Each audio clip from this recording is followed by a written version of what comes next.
ढोकळीची recipe बनवते मी. इथे थोडं बेसन आणि गव्हाचे पीठ घेतलं आहे, लाल तिखट घेतलं आहे, मीठ घेतलं आहे, हळद घेतलं आहे, जिरा पावडर, गरम मसाला घेतला आहे.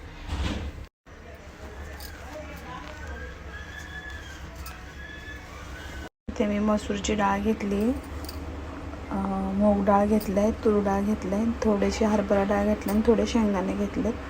आता मी ह्याला सगळ्यांना स्वच्छ धुवून घेणार आहे.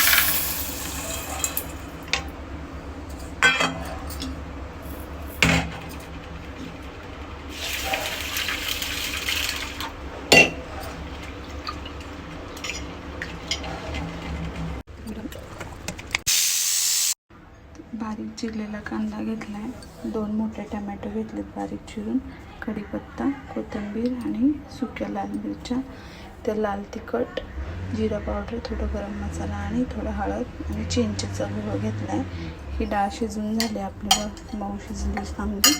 आणि ते पीठ घट्ट मळून घेतलेलं मी असे कट करून घेतले आहेत, तुम्ही बघू शकता. असं